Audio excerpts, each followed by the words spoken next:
खुशामदीद आप सबको हमारी तरफ से हो। आज 4 दिसंबर सन 2022 है। सुबह के 8:35 हुआ। चाहते हैं आपका मेज़बान इशफाक गौहर हाजिर खिदमत है प्रोग्राम सलाम जी के लेकर। क्योंकि जनाब आज इतवार का दिन है और आप घर पे होंगे, आप हमारा ट्रांसमिशन पूरा देखेंगे, इसकी हमें पूरी उम्मीद है। क्योंकि सुबह 8:35 पर इस प्रोग्राम को हम शुरू करते हैं और 10 बजे तक लिए चलते हैं और उसके बाद पूरे दिन चूंकि आज संडे रहता है तो करंट अफेयर्स और दीगर मामलों पर हमारी गहरी नज़र तो रहती है, आपको एंटरटेन भी करने की कोशिश करते हैं। तो मुझे उम्मीद है कि आज पूरा दिन आप गुलिस्तान न्यूज़ के साथ बिताएंगे और अपना फीडबैक भी हमें देंगे। चूंकि प्रोग्राम मॉर्निंग शो है सलाम जे के, इसमें हमारी कोशिश रहती है न सिर्फ जम्मू कश्मीर से मुंसलिक खबरों से आपको बाखबर करें, बल्कि मुल्की सतह पर और बैनुल-अक़वामी सतह पर जो कुछ भी हो रहा होता है उस पर भी हमारी थोड़ी सी नज़र रहती है और आपको सुबह सुबह चाय की चुस्कियों के साथ साथ अपडेट भी करते हैं कि क्या कुछ चल रहा है। आज भी प्रोग्राम का फॉर्मेट ताई जो है हमारा उसी हिसाब से होगा। 2 पड़ावों पर जब हम आएंगे, पहले और दूसरी ब्रेक पर जब आएंगे तो खबरें रहेंगी, तीसरी ब्रेक के बाद 2 खबरें और फिर फटाफट से आपकी फ़ोन कॉल्स ली जाएंगी। और आज कोशिश करेंगे कि ज़्यादा से ज़्यादा कॉल्स ली ताकि हुकूमत तक आपकी बात को सही तरीके से पहुँचा सके और ज़्यादा से ज़्यादा लोग पार्टिसिपेट भी कर सके। तो फिलहाल तय फॉर्मेट के हिसाब से सबसे पहले प्रोग्राम का आगाज़ करते हैं हिस्ट्री ऑफ द डे से और आपको याद दिलाते हैं कि माजी में 4 दिसंबर को क्या कुछ हुआ है। अहम तरीन वाक़ात के साथ बताएंगे आपको, दिखाएंगे आपको आसिफ रशीद। खुशामदीद, गुड मॉर्निंग, बहुत बहुत स्वागत आप सभी का प्रोग्राम सलाम जेके में। 10 बजे तक हम और आप साथ साथ रहेंगे और आगाज करते हैं आज के दिन के हवाले से। सबसे पहले बात होगी हिस्ट्री ऑफ द डे की। इतिहास में आज का दिन क्यों अहम है, क्यों इस पर बात करना जरूरी है। 1971 में आज ही का दिन था जब भारत ने पाकिस्तानी बहरिया यानी जो नेवी है पाकिस्तान की और कराची पर एक साथ हमला किया और इसलिए नेवी के लिए आज का दिन बड़ा इंपॉर्टेंट है। साल 1977 में मिस्र के खिलाफ अरब महाज कायम हुआ। आज ही के दिन लीडरशिप सामने आई और एक और बड़ा ऐलान कर दिया 1977 में। 2012 में शाम के अंदर मोर्टार हमले किए गए, 29 अफराद आज के दिन अपनी जान गंवा बैठे। तो बदतरीन दिनों में से एक दिन शाम के लिए, सीरिया के लिए आज का था। 1919 में वज़ीर आज़म हिंद इंदिरा कुमार गुजराल, जिनकी पैदाइश आज के दिन हुई और उनकी खिदमात को, उनके कार्यकाल को, उनकी मुद्दत-ए-कार को आज याद किया जा रहा पूरे मुल्क के अंदर। साल 2008 में आज ही का दिन था जब मुमताज मौर्रिक रूमिला थापर को कलबसा एजाज के लिए मुंतखब किया गया था। आज उनका नाम सामने आया था, जिसके बाद उन्हें ये सबसे बड़ा अवार्ड दिया गया 2008 में, आज से 14 बरस कबल। 1910 में भारत के 8वें सदर जमहूरिया अम्बस्वामी विक्टोरमन की पैदाइश आज के दिन हुई। इसके अलावा 1952 में इंग्लैंड के अंदर जहां स्मॉग की घनी तह की वजह से हजारों लोगों की मौत हुई और ये वही सूरत हाल थी जिस तरीके से आप दिल्ली के अंदर पोल्यूशन देखते हैं, फिजाई आलूदगी का नतीजा ये होता है कि कई लोग बीमार हो जाते हैं। इंग्लैंड में 1952 में ऐसा हो चुका, लेकिन हजारों लोगों ने अपनी जान गंवा दी थी। ऐसी खतरनाक सूरत हाल, बदलते मौसमी सूरत हाल की रही थी, जिसके नताइज बहुत बुरे और मनफी रहे थे इंग्लैंड के लिए। और 1955 में आज ही का दिन था जब अमेरिका डेविस कप में कामयाब हुआ, चैंपियन बना। 1995 बल्कि 1995 और दिसंबर की 4 तारीख थी। ये कुछ अहम पॉइंट्स थे आज के दिन के हवाले से हिंदुस्तान और आलमी तारीख में। 4 दिसंबर के हवाले से आप प्रोग्राम का आगाज करेंगे और आज जम्मू कश्मीर की खबरों से नहीं बल्कि उस खबर की तरफ सबसे पहले चलेंगे जो दुनिया भर के अंदर काफी सुर्खियां बटोर रही हैं, जिस पर काफी ज्यादा बहस मुबाहिसा या डिबेट्स, डिस्कशंस हुई हैं और ईरान को मुसलसल इसके लिए काफी तनकीद का भी सामना रहा है। शुरुआत ईरान की इस खबर के साथ कि जहां पर एहतिजाज को तकरीबन 2 माह से जायद का अरसा बीत गया है और एहतिजाजी मुजाहिरों में या शिद्दत में कोई कमी देखने को नहीं मिली है। इस सारी सूरत हाल में अब तक एहतिजाजी मुजाहिरीन ने मुख्तलिफ इलाकों के अंदर 400 से ज्यादा लोगों की जान गई है। पुलिस के साथ झड़पें हों, सिक्योरिटी फोर्सेस की कार्रवाइयां हों और ये कार्रवाई आपको माशा अमीनी वो खातून याद होगी जो पुलिस की हिरासत में जिसकी मौत हुई और उसके बाद कहा गया कि जिस तरीके से सूरत हाल हुई और मुख्तलिफ तस्वीरें सामने आई। अभी तक 2 महीने से ज्यादा का अरसा बीत जाने के बाद कुल मिलाकर 400 से ज्यादा लोगों की मौत हुई है और अब ये सूरत हाल है कि एक बार फिर से वहां की हुकूमत मुजाहिरीन से अपील अपनी जगह कर रही है, डीलिंग की बात अपनी जगह कर रही है, लेकिन यह भी सदर की तरफ से कहा गया है कि सारी सूरत हाल को जिस तरीके से दिखाने की कोशिश है, इतना भी कमजोर निजाम नहीं है। जमहूरियत की जब बात होती है और ईरान के निजाम की बात होती है, सदर रईसी के मुताबिक जो टीवी खिताब में उनने मुल्क की आवाम से जो उनने खिताब किया, बात रखी कि सब कुछ ठीक ठाक है, और एक नेगेटिव इमेज भी क्रिएट करने की मगरिब की जानिब से कोशिश हुई है इशफाक इस सारी सूरत हाल के बीच। अच्छा जी, ये बड़ा इंपॉर्टेंट है। सितंबर का महीना था, 16 तारीख थी, जब माशा अमीनी जो 22 साल खातून थी, मुबैना तौर पर कस्टडी में उसकी हिलाकत हुई ईरानी हुक्काम के मुताबिक। और उसके बाद जो सूरत हाल है वो आपके सामने है। ईरान लगातार कुर्दिश पर हम तनकीद करते रहा कि वहां पर वो इस सूरत हाल को उबार रहे हैं। लेकिन कल रात देर गए से एक बड़ी डेवलपमेंट जो इस वक्त ईरान से सामने आ रही है वो ये है कि ईरान के जो सदर है उनका एक बयान सामने आया है, और उस बयान को लगभग दुनिया भर के ज़राए अबलाग ने अपनी बेसलाइन बनाते हुए खबरों को तहरीर किया है। और ईरान के जो सदर है इब्राहिम रईसी, उनका मानना है कि ईरान एक जमहूरी मुल्क है, रिपब्लिकन है, लेकिन साथ साथ इस्लामिक फाउंडेशंस भी है जो आईन के अंदर है और वो इंटैक्ट रहेंगी जी, उन पर कोई समझौता नहीं होगा। ताहम जिस तरीके की सूरत हाल उभर रही है, आईन को फ्लेक्सिबल रहना पड़ेगा, और उस फ्लेक्सिबिलिटी का वादा उन्होंने अपने टेलीविजन चैनल के ऊपर किया है, जो सरकारी तौर पर रात देर गए उनकी तरफ से सामने रखा गया है। और अब यह माना जा रहा है कि पार्लियामेंट और जुडिशरी जो है, पार्लियामेंट के अंदर और जुडिशरी के अंदर दोनों इस बात पर राजी हो रहे हैं कि इस पर बातचीत हो कि कैसे, क्या कानून में कोई तरमीम करने की जरूरत है या कुछ और करने की जरूरत है। इस सिलसिले में मशावरत का आगाज जो है वो ईरान के अंदर हो गया है, और ईरान के अटॉर्नी जनरल मोहम्मद जाफर जो है उनकी तरफ से भी इस बात की वजाहत कर दी गई है कि कानून नाफिज करने वाले इदारे, जुडिशरी और हुकूमती इदारों के बीच में सलाह मशवरे का सिलसिला जो है वो शुरू हो गया है, और बहुत जल्द कानून की एक रूह से या तो तरमीम की जाएगी या कुछ और चीजें जो है वो देखने को मिल सकती है। खवातीन के लिए ईरान के अंदर हेड स्कार्फ पहनना बहुत ज्यादा जरूरी था, यानी सर को ढांपना बहुत ज्यादा जरूरी था। और ये याद रखिएगा कि 1983 के बाद जब वहां इस्लामिक रेवोल्यूशन आया था और यूएस बैक जो वहां पर शाह थे उन्होंने ईरान को छोड़ दिया था, उसके बाद से ये सिलसिला वहां चल रहा था, और दो तरह की हुकूमतें थी। एक तो सदर का इंतखाब होता था, और फिर इस्लामिक तर्ज पर वहां पर आयतुल्लाह जो थे वो सबसे ऊपर माने जाते थे, और उनके फरमान के ताबे ही सब कुछ चलाया जा रहा था। तो उसके बीच ही अब ये खबरें जो है वो सामने आ रही है कि जनाब हिजाब वाले मामले पर जो हंगामा हुआ है वो सबके सामने है। अब हिजाब वाले मामले के साथ साथ कुछ और चीजें भी सामने आ रही है। हिजाब को मैंडेटरी करने के साथ साथ जो कपड़ों का पहनने का निजाम था उसमें भी कुछ सख्तियां थी ईरान की तरफ से कि आप जीन्स नहीं पहन सकते हैं, कलरफुल हेड स्कार्फ नहीं पहन सकते, और जिस तरह की चीजें थी जिनको लेकर इंसानी हकूक की तंजीमें जो ईरान की है खवातीन की, उन्होंने दुनिया भर के अंदर एहतजाज करना शुरू किया। और हमने देखा कि उस एहतजाज के बीच कई और लोगों ने भी उनकी शिरकत को यकीनी बनाया, ऑनलाइन में, ऑफलाइन में, जिसकी वजह से एक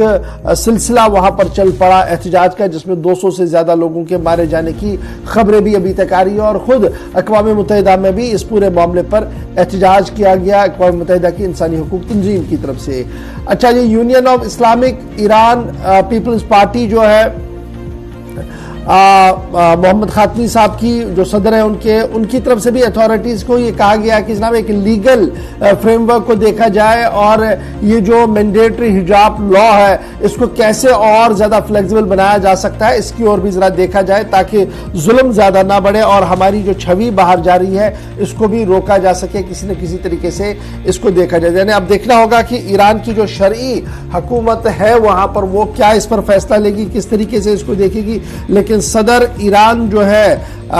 इब्राहिम रईसी, उनकी तरफ से जरूर इशारा दिया गया है कि बुनियादी उसूलों पर कोई कंप्रोमाइज नहीं होगा, लेकिन जरूर एक वे आउट निकाला जाएगा जिसके बाद ये एहतजाज और ये जो सिलसिला भी वहां ईरान के अंदर चल रहा है ये थम जाएगा। एक बड़ी खबर और बड़ी डेवलपमेंट ईरान के हवाले से इस वक्त ये सामने आ रही है। ईरान के बाद अब जरा बात जम्मू कश्मीर की करते हैं, और जम्मू कश्मीर की खबरों में अब आपको हम बताते हैं कि क्या कुछ होने जा रहा है, क्योंकि आज इतवार है और खबर यह है कि 6 दिसंबर को, कल 5 है और 6 दिसंबर को दिल्ली के अंदर इंतहाई अहम इजलास होने जा रहा है। और दिल्ली के अंदर दाखिला सेक्रेटरी साहब जम्मू कश्मीर के हालात और वाक़ात पर एक तफसीली मीटिंग लेने जा रहे हैं। और इस सिलसिले में जो ज़राया दिल्ली के अंदर है उन्होंने इस बात की तस्दीक की है कि दाखिला सेक्रेटरी ने आला सतही इजलास को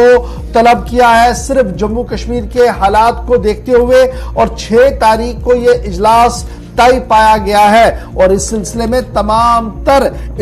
जो इंतजामात हैं उन्हें मुकम्मल कर दिया गया है। और ये जो ज़राया हमें बता रहे हैं कि 6 तारीख को दिल्ली के अंदर वजारत दाखिला के अंदर एक आला सतही इजलास होना है जिसकी सरबराही दाखिला सेक्रेटरी साहब करने जा रहे हैं। तो वहां पर ड्रोन का जो मुसलसल एक थ्रेट बना हुआ है, हम अक्सर देख रहे हैं कि हीरानगर हो, कठुआ हो, सांबा हो या जम्मू के मुख्तलिफ इलाके हो जहां पर ड्रोन का आना जाना लगा रहता है, तो एक तो उस पर तबादले ख्याल होगा कि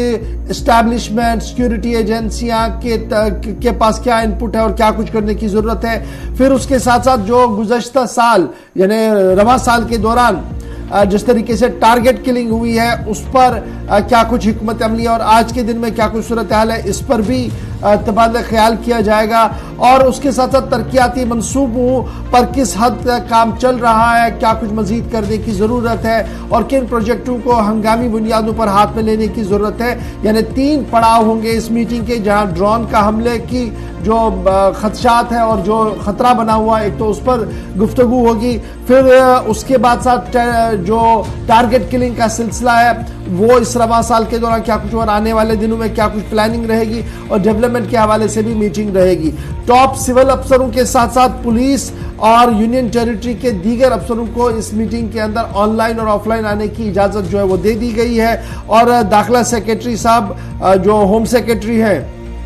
अजय कुमार भल्ला साहब, वो 6 दिसंबर को दिल्ली के अंदर इस मीटिंग को रिव्यू करेंगे। और माना जा रहा है कि वजीर दाखिला साहब के दौरे जम्मू कश्मीर के बाद, आपको याद होगा कि उनका एक दौरा हुआ था जम्मू कश्मीर के अंदर, जहां जम्मू में भी उन्होंने तकरीब से खिताब किया था, कश्मीर के अंदर भी तकरीब से खिताब किया था। उसके बाद ये पहला इजलास है जहां पर इन डेप्थ डिटेल रिव्यू लिया जाएगा कि क्या कुछ होने जा रहा है। डॉक्टर अरुण कुमार मेहता जो चीफ सेक्रेटरी है यूनियन टेरिटरी जम्मू कश्मीर के, director general police Dilbag Singh साहब, इंटेलिजेंस के चीफ आर स्वामी साहब, उसके साथ साथ दीगर इंतजामी अमूर के जो ऑफिसर्स है RK गोयल और दीगर अफसर जो है वो दिल्ली के लिए रवाना हो चुके हैं, जहां पर वो इस मीटिंग के अंदर हिस्सा लेकर यहां पर अपना व्यू पॉइंट जो है वो रखेंगे। इधर यह भी माना जा रहा है कि सेंट्रल आर्म्ड पुलिस फोर्स के जो सरबराह हैं उन्हें भी इस मीटिंग के अंदर जो है वो तलब किया गया है। इंटेलिजेंस के ऑफिसर्स जम्मू कश्मीर को जो बिलोंग करते हैं उनको भी इसके अंदर जो है वो बुलाया गया है ताकि मुकम्मल तौर पर एक रिव्यू लिया जाए और आने वाले दिनों के अंदर जो चिमेगोइयां है कि 2023 में चुनाव है, अब ये चुनाव असेंबली के है या पंचायतों के हैं, उस हवाले से भी एक हिकमत अमली को तय देने की बात जो है वो हो सकती है। इस तरीके की बातें जो है वो सामने आ रही। तो फिलहाल 6 दिसंबर दिल्ली के अंदर अहम तरीन इजलास होगा, सरबराही करेंगे होम सेक्रेटरी साहब, और माना जा रहा कि दाखिला वजीर के दौरे के बाद यह इंतहाई अहम मीटिंग होगी दाखिला वजारत के अंदर, जो परसों तकरीबन 11:30 बजे शुरू होगी। जी आसिफ। तो दिल्ली के अंदर ये इजलास भारतीय जनता पार्टी की लीडरशिप भी एक दिन पहले मुलाकात कर चुकी है, तो उनकी तरफ से भी फीडबैक आया है, जहां पर इस वक्त एसटी का मुद्दा काफी गरमाया था, उस पर पार्टी लीडर से जो सारी सूरत हाल पर ब्रीफिंग ली गई है। लेकिन साथ साथ जम्मू कश्मीर का पॉलिटिकल सिनारियो क्या है, और पार्टी ने दिल्ली के अंदर मीटिंग की उससे एक दिन पहले जम्मू कश्मीर के अंदर हमने देखा पार्टी सुदूर की फहरिस्त जारी कर दी गई, तो वो सारा फीडबैक भी सामने रखा जाएगा अपने लेवल पर। लेकिन सरकारी सतह पर जो मुमकिन इकदाम उठाए जाने उस ताल्लुक से भी गुफ्तगू दिल्ली के अंदर ये होगी। 6 तारीख आपको अपडेट इस पर मजीद करेंगे जैसे जैसे इस हवाले से मुलाकातों का सिलसिला शुरू होगा। आगे बढ़ते हैं, बात अब जरा जम्मू कश्मीर के साथ साथ लद्दाख की भी करते हैं, क्योंकि सरहद का मामला जो इस वक्त भारत और चीन के लिए एक तरह से गले की फांस बना है और दोनों के ताल्लुकात एक बार फिर से मनफी तौर असरअंदाज हो सकते हैं और तातुल का शिकार भी होने का एक बार फिर से खदशा बढ़ने लगा है। मुख्तलिफ मीडिया रिपोर्ट्स इस वक्त भारत और चीन की सरहदी इलाकों के ताल्लुक से जो सामने आ रही है उसमें यह पता चल रहा है कि सरमा के साथ साथ जैसे जैसे सर्दी मुसलसल बढ़ती जा रही है, लाइन ऑफ एक्चुअल कंट्रोल के आसपास चीन की जानिब से जो तामीराती सरगर्मियां थी वो भी बढ़ने लगी हैं। पिछले कुछ दिनों के दौरान कुछ सैटेलाइट इमेजेस सामने आई। कल दिल्ली के अंदर कांग्रेस की तरफ से प्रेस कॉन्फ्रेंस में भी कुछ तस्वीरें दिखाने की कोशिश हुई और हुकूमत को हदफ तनकीद बनाया गया। लेकिन अब मीडिया रिपोर्ट्स जो हैं उन तस्वीरों के बाद भी सामने ऐसी आई हैं जहां यह पता चला है कि पीपल्स लिबरेशन आर्मी के कैंपों को मजीद मुस्तहकम करने के लिए चीन की जानिब से सरहद पर तामीरात का सिलसिला बदस्तूर जारी रखा हुआ है और इस वक्त अक्साई चीन के आसपास के इलाकों में यहां तकरीबन 200 के आसपास पनागाहें हैं। तकरीबन 200 के आसपास नए शेल्टर्स बनाने की तैयारी जो पिछले कुछ दिनों से चल रही थी वो तामीरात इस वक्त जारी हैं। और अब अगर ये 200 के आसपास ये शेड्स या किसी भी तरीके से खेमे लगा दिए जाते हैं, किसी भी तरीके से ये तामीरात मुकम्मल कर दी जाती हैं, तो सीधे तौर पर आसान लफ्जों में समझा जा सकता है कि विंटर्स के दौरान सख्त सर्दी जब होगी तो पीपल्स लिबरेशन आर्मी के जो एहलकार होंगे, जो फौजें होंगी चीन की, वो इन इलाकों के अंदर आसानी से रह सकेंगी और सरमा के दौरान वक्त यहां पर गुजार सकेंगी। मुख्तलिफ मीडिया रिपोर्ट्स ये भी बताती हैं कि पीपल्स लिबरेशन आर्मी की जानिब से किसी एक के इलाके के अंदर नहीं, जो पिछले दिनों खुलासे हो रहे थे, अब ये दूसरा एरिया है। पिछले दिनों अरुणाचल प्रदेश से मशरकी लद्दाख तक इलाकों के अंदर जो सैटेलाइट इमेजेस सामने आई वो आपको दिखाया था तफसीलन हमने। लेकिन आज की इतलात के मुताबिक ये जो रिपोर्ट से अगर इनको सही माना जाए तो मौसम सरमा के दौरान ये जो पनागाहें हैं एक तरफ चीन को राहत पहुंचाने वाली हैं, लेकिन भारत के लिए मुश्किलात का सबब भी मुस्तकबिल में बन सकती है। अच्छा जी, इसके ऊपर जो दिफाई तज्जिया निगार है उनका मानना है कि जिनपिंग के दोबारा बरसर इख्तियार आने के बाद जिस तरीके से ये तामीरात खड़ी की जा रही हैं उससे चीन के मंसूबों पर बराह रास्त चीन का मंसूबा जो है वो साफ साफ दिख रहा है कि किस तरीके से वो अपनी पॉलिसी को मुस्तहकम बनाने की कोशिश करें कि जब वो इस तरीके की प्री फैब्रिक हट्स बनाएंगे और बाद में इन्हें उठाने में काफ़ी मुश्किलें भी आती हैं। तो एक तरफ से ये कहा जा रहा है कि चीन का जो इंक्रोचमेंट वो 5 इलाकों के अंदर हुआ था सन 2020 में, आज 2022 है, अभी वो तातुल चल रहा है और उसके बाद कुछ इलाके जो है वो वापस भी किए गए थे, कुछ इलाकों से वो फौज हटी भी थी। ताहम अभी भी दिपसोंग और डेमचोक ऐसे इलाके हैं जहां पर चीन की मुदाखलत जो है वो बराबर देखने को मिल रही है और चीनी मुदाखलत की वजह से जो पेट्रोलिंग पॉइंट नंबर 10, 11, 12, 13, 14 है वहां पर अभी भी इंडियन आर्मी जो है वो पूरी तरह से पेट्रोल नहीं कर पा रही है, बुरी तरह से मुतासिर हो रही है। सीनियर लेवल कमांडर्स की मीटिंग भी हुई थी इस पूरे मामले को लेकर के, दिपसांग और डेमचोक को किस तरीके से डिमिलिटराइज किया जाए और ये जो सूरत हाल उभर कर सामने आई है, जिस तरीके से चीन ने नाजायज तौर पर कब्जे वहां पर किए हैं, इन्हें किस तरीके से हटाया जाए। ताहम मुज़ाकराती अमल आगे नहीं बढ़ पाया। चंद इलाकों के अंदर जरूर कामयाबी हुई है। जब वो तस्वीरें सामने आई कि चीनी फौज वापस जा रही थी तो उसके बाद यह लग रहा था कि शायद आने वाले दिनों में मजीद बेहतरी जो वो देखने को मिलेगी। ताहम ये 2-3 इलाके ऐसे हैं जहां पर अभी भी चीन की फौजें आमने सामने है, भारतीय अफवाज के सामने, और लगातार तातुल जो है वो बना हुआ है। इस बीच चीनी अखबारों और चीनी मीडिया रिपोर्ट्स के मुताबिक यह मामूल के नकल हमल है जी, इसमें कोई नई बात नहीं है। पिछले कई सालों से इस तरीके का माहौल चल रहा है और उसके हिसाब से ही यह इंफ्रास्ट्रक्चर जो है वो खड़ा किया गया। ताहम भारत की तरफ से अभी ऑफिशियली इस पूरे मामले पर कोई भी बात नहीं बताई गई है, क्योंकि कांग्रेस ने कल जब प्रेस कॉन्फ्रेंस की थी और कांग्रेस तर्जुमान ने जहां पैदर पे हमले मरकजी हुकूमत पर किए थे और कहा था कि सरहद पर चीन की मुसलसल मुदाखलत हो रही है और मरकजी हुकूमत कब तक मरकजी हुकूमत की खामोशी कब टूटेगी, सवाल पूछा था मरकज से कल कांग्रेस तर्जुमान ने। ताहम अभी तक सरकार की तरफ से कोई भी वाज़िया बयान वजारत दिफा, वजारत दाखिला, वजारत खारजा की तरफ से इस पर नहीं आया है। ताहम उम्मीदें लगाई जा रही है कि हफ्तावार ब्रीफिंग के दौरान शायद इस पूरे मामले पर कोई बात जो है वो आगे बढ़ सके। आपको याद होगा कि वज़ीर-ए-आज़म साहब और चीन के सदर जिनपिंग G20 समिट के दौरान भी मिले थे और उस वक्त जो बॉडी लैंग्वेज दोनों की थी वो ये साफ बता रही थी कि लद्दाख में कोई ज़्यादा पेशरफ्त नहीं हुई है, वरना कुछ बॉडी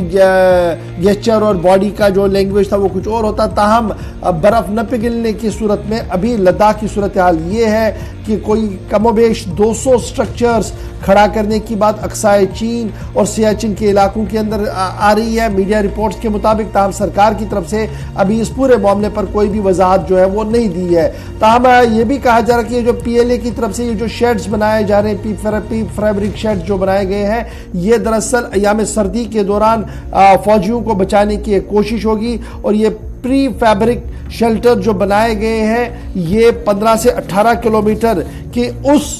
मुतनाज़ इलाके के अंदर बनाए हैं, जहां पर भारत लगातार ये दावा पेश कर रहा कि ये सरहदी जमीन उनकी है और चीन की तरफ से लगातार नाजायज कब्जा जो है वो वहां पर किया गया। ताहम अब देखना होगा कि वजारत दिफा की तरफ से इस पर पूरे मामले पर क्या कुछ बात आती है, वजारत खारजा इस पूरे मामले पर क्या कुछ आएगी। फिलहाल ये सारी खबरें जो है ये मीडिया रिपोर्ट्स के हवाले से आ रही है, कुछ सैटेलाइट इमेज आ रही है, और फिर कांग्रेस की प्रेस कॉन्फ्रेंस को भी आज लगभग सभी बड़े अखबारों में जगह मिली है। यही वजह है कि बड़ी ट्रेंडिंग न्यूज में चीन की इस खबर को इस वक्त पूरी दुनिया के अंदर देखा जा रहा है। चीन के बाद जरा बात अब लेफ्टिनेंट गवर्नर साहब की भी आपको करते हैं, क्योंकि लेफ्टिनेंट गवर्नर साहब ने कल बैक टू बैक कई मीटिंग्स का इनेकाद किया था और जम्मू कश्मीर के अंदर तरक्याती मंसूबों से लेकर दीगर प्रोग्रामों को किस तरीके से अमलाया जा रहा है उस पर इंतजामिया के साथ तबादले ख्याल भी किया था। ताहम कल की एक और मीटिंग के अंदर श्री अमरनाथ यात्रा को दरपेश मसाइल और मुश्किलात पर भी तबादले ख्याल हुआ है और कल लेफ्टिनेंट गवर्नर ने इस बात का ऑर्डर जारी कर दिया है कि एलोकेशन हो जाए जी अमरनाथ यात्रा वर्क्स के लिए मार्च के अंदर, ताकि आने वाले दिनों के अंदर जो भी वहां पर यात्री आएंगे उन्हें हर मुमकिन फैसिलिटी वहां पर दस्तयाब हो। यानी अभी अमरनाथ यात्रा को कम व बेश 1 साल है, 8 से 9 महीने का वक्त है, लेकिन श्री अमरनाथ श्राइन बोर्ड आज से ही कमर कस चुका है ताकि नए माली साल आते आते तरक्याती मंसूबों को हतमी शक्ल देकर वहां पर बुनियादी ढांचे को खड़ा किया जाए, ताकि ज्यादा से ज्यादा यात्री जो है वो पूरे मुल्क से और बैरून मुल्क से दर्शन के लिए जो है आ सके। श्री अमरनाथ श्राइन बोर्ड के जो चेयरमैन है वो खुद लेफ्टिनेंट गवर्नर साहब हैं और कल उन्होंने ये इंस्ट्रक्शन जारी कर दिए कि काम को शिद्दत लाया जाए जी, और जो preparation of allotment of work Amarnath Yatra के हवाले 2023 के हवाले से करना है उसको मार्च तक मुकम्मल किया जाए। अलॉटमेंट्स मार्च तक होनी चाहिए और मार्च के फौरन बाद काम का आगाज भी होना चाहिए ताकि टाइमली डिस्पोजल हो सके उन सभी प्रोजेक्टों का जो खाका खींचा गया है मीटिंग से पहले और कल मीटिंग के अंदर। कल 43rd मीटिंग थी बोर्ड ऑफ डायरेक्टर्स की जनाब श्राइन बोर्ड के, जिसमें कई अहम और बड़े फैसले जो है वो लिए गए हैं और किस तरीके से हमने आगे बढ़ना है, क्या कुछ वहां बेसिक इंफ्रास्ट्रक्चर बनाना है, प्लानिंग किस तरीके से करनी है, इस सिलसिले में हतमी ब्लूप्रिंट जो है वो कल तैयार किया गया है और अफसरों को कहा गया कि मार्च के पहले पहले तमाम तर कागजी लवाजमात जो है वो पूरी किए जाए ताकि मार्च के बाद जमीन पर काम शुरू हो सके। 2023 में जो सालाना अमरनाथ यात्रा होगी मुमकिन तौर पर जुलाई और अगस्त के आसपास, क्योंकि अमरनाथ यात्रा जब होती है तो आसपास रक्षाबंधन भी रहती है, उस हिसाब से जो स्केड्यूल है वो तैयार किया जाता है। अब जब 2023 की मीटिंग हुई तो 2022 में जो मुश्किलात रही, स्टेक होल्डर्स ने कल अपने अपने सवालात रखे हैं बोर्ड ऑफ डायरेक्टर्स की मीटिंग में। तो लेफ्टिनेंट गवर्नर चूंकि जब वो हुक्म सादिर कर रहे थे, वो इस वक्त चेयरमैन भी है श्राइन बोर्ड जम्मू कश्मीर के, श्री अमरनाथ श्राइन बोर्ड जो है, तो उन पर डबल जिम्मेदारी है बतौर लेफ्टिनेंट गवर्नर भी और बतौर चेयरमैन भी। यानी जो मजहबी एतबार से बोर्ड की जानिब से जो कंसर्न बोर्ड है, अथॉरिटी है, उसने इकदाम उठाने हैं। एक तो उन स्टेक होल्डर्स की बात सुनी गई और दूसरा 2022 में 2-4 शिकायतें आई थी। एक तो लंगर्स के हवाले से, दूसरा नेशनल हाईवे के ऊपर रिहायशियों को लेकर आपने देखा था कि रामबन बनिहाल के अंदर एक स्ट्रेच में जहां पर यात्रियों को रोका जाता था सफर के दौरान, उसको लेकर कुछ कंसर्न कल मीटिंग में उठाए गए। उस पर भी उन्होंने कहा कि फौरी तौर पर जिस महकमे को पिछली बार काम दिया गया था उन जिम्मेदारान से दोबारा मजीद इस काम में बेहतरी लाई जाए ताकि ये शिकायत 2023 में ना हो। यानी जितने काम यात्रा को लेकर होने हैं, अकीदतमंदों को लेकर होने हैं और तादाद जो इस बार रही उसको बढ़ाने की बात कही जा रही है, उसमें जिस डिपार्टमेंट को काम देना है वो तकरीबन 8-9 महीने पहले प्लान तैयार दिया गया है और मार्च 2023 से पहले पहले इस एक्शन प्लान के मुताबिक इंतजामिया काम करना चाहती है। कल जिम्मेदारान से बात इस सिलसिले में की गई है। प्रोफेसर मनदीप सिंह साहब जो school of planning and architect के सरबराह भी हैं दिल्ली के अंदर, उनकी तरफ से एक पावर पॉइंट प्रेजेंटेशन दी गई है। उस पावर पॉइंट प्रेजेंटेशन के अंदर यह कहा गया कि एक तो यात्री निवास का कयाम अमल में लाया जाए और यह भी बनाया जाए कि मैनेजमेंट सेंटर फॉर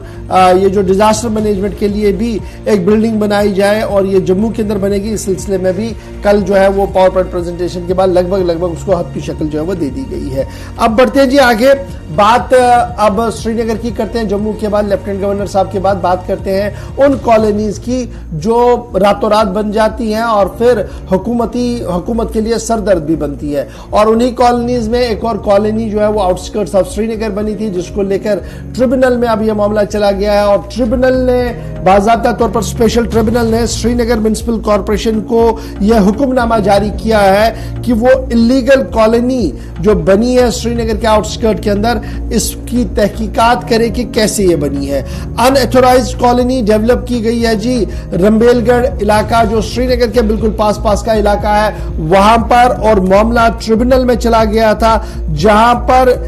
जो म्युनिसिपल कॉर्पोरेशन की तरफ एनफोर्समेंट विंग है, वेस्ट विंग है, उन्होंने डिमोलिशन करनी थी और डिमोलिशन को लेकर ही स्टे ऑर्डर आया था। अब उस मामले को लेकर यहां पर मामला चला है जी स्पेशल ट्रिब्यूनल के अंदर, और ट्रिब्यूनल ने यह पूरा मामला जब सुना तो हैरान भी रहा और यही वजह है कि इंतजामिया के नाम नोट से भी जारी किया। सीधे श्रीनगर चलेंगे, हिलाल हमारे साथ ज्वाइन किए हुए हैं जी इस पूरी बड़ी खबर पर कि आखिर क्या यह पूरी खबर है और किस तरीके से म्युनिसिपल कॉर्पोरेशन से लेकर दीगर इदारों की जो नींद थी वो टूटी इस ऑर्डर के बाद जो स्पेशल ट्रिब्यूनल की तरफ से कल जारी कर दिया गया है। हिलाल, बहुत शुक्रिया जी ज्वाइन करने के लिए। ये बताइएगा ये रंबीलगढ़ वाला मामला जो है ये पूरा मामला है क्या, और क्या ये हुकूमत की नजरों से ओझल था और अब हुकूमत की नजरों में आया है? बिल्कुल, देखा जाए तो अब इस मामले से जिस पर अब ट्रिब्यूनल ने हिदायत म्युनिसिपल कॉर्पोरेशन के कमिश्नर को दिए हैं, दरअसल ये रंबीलगढ़ का इलाका जो बडगाम और श्रीनगर के बिल्कुल दोनों डिस्ट्रिक्ट के अंदर आता है और यहाँ पर कुछ कॉलोनी बनने का जो शाखसाना हुआ है, खदशा हुआ है, तो उस पर दरअसल एक शहरी जो यहाँ पर अपनी कोई कंस्ट्रक्शन कर रहा था और उस पर श्रीनगर म्युनिसिपल कॉर्पोरेशन के जो एहलकारान है या एनफोर्समेंट विंग है उनकी जानिब से डेमोलिशन हुई है। और इस डेमोलिशन के बाद ही जब उस पर रोक लगाने की कोशिश की और उन्होंने कहा कि अगर मुझे इसके लिए परमिशन नहीं है, लेकिन जो यहाँ आसपास स्ट्रक्चर्स बने थे या बने हैं या बन रहे हैं, तो उसकी परमिशन कहाँ से हासिल की गई है। तो उसी पर यह मामला जो है वो अब ट्रिब्यूनल के पास आ गया है और ट्रिब्यूनल ने जब जो दरखास्त है उनकी जानब से जब जो एतराजात या जो उनकी जानब से मामला पेश रखा गया है, तो उस पर उन्होंने श्रीनगर म्युनिसिपल कॉर्पोरेशन को 21 तारीख को लिखा था, 21 नवंबर को लिखा था, लेकिन तब से लेकर आज तक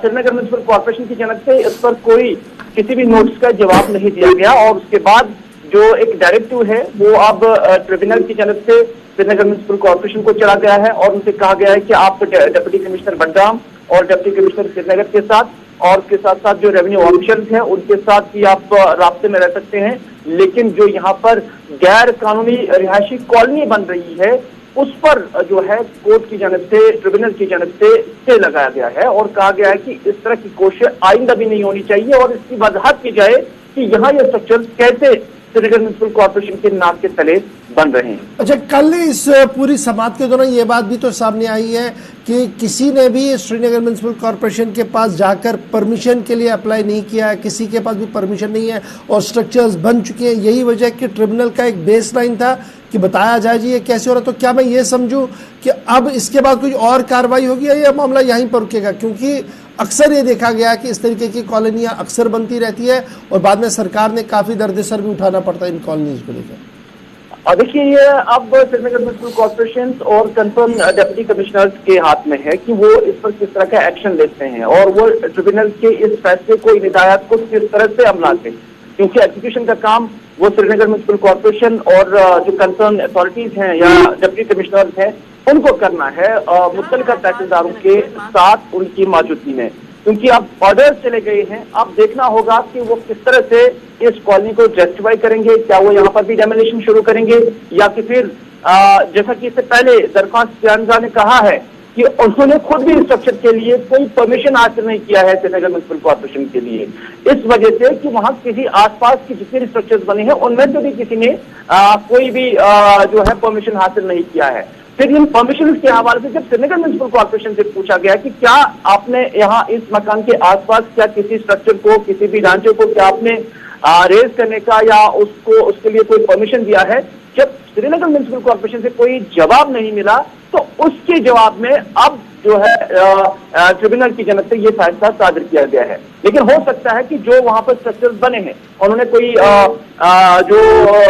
लीगल चीजें हैं उन्होंने वो पूरी की हो, वो अब बाद में ही देखा जाएगा। लेकिन फिल वक्त तक ये है कि स्टे लगाया गया कि कोई कंस्ट्रक्शन फर्दर नहीं चलना चाहिए और इस मामले को देखा जाए कि क्या इन्होंने गैर कानूनी तौर पर ये तामीरात यहाँ पर खड़ी की हैं या इसकी कोई लीगल ऑथराइजेशन भी है। बहुत बहुत शुक्रिया जी हिलाल हमारे साथ ज्वाइन करने के लिए। मामला था जी श्रीनगर शहर का रंबीलगढ़ इलाके के अंदर, जहां पर गैर कानूनी तौर पर कॉलोनियां बनाई जा रही हैं और उन्हीं कॉलोनियों को लेकर अब ट्रिब्यूनल का फैसला भी सामने आया। छोटा सा ब्रेक होगा, ब्रेक के उस पार आएंगे तो आपके साथ गुफ्तगू करेंगे कि जम्मू कश्मीर इंतजामिया ने होम स्टे का एक बड़ा प्रोग्राम बनाया था, उस होम स्टे को लेकर क्या कुछ नया हुक्मनामा आया है। फिर आपको यह भी बताएंगे कि इन दिनों माई टाउन माई प्राइड चल रहा है, इसको लेकर क्या कुछ मजीद काम आने वाले दिनों में होंगे, इस पर भी गुफ्तगू करेंगे। और फिर दो बड़ी ब्रेकिंग्स आपके सामने रखेंगे, दोनों back to back political ground से है, एक दिल्ली से है, एक श्रीनगर से है, लेकिन मामला जम्मू कश्मीर का है। छोटा सा ब्रेक, ब्रेक के फौरन बाद हाजिर होते हैं।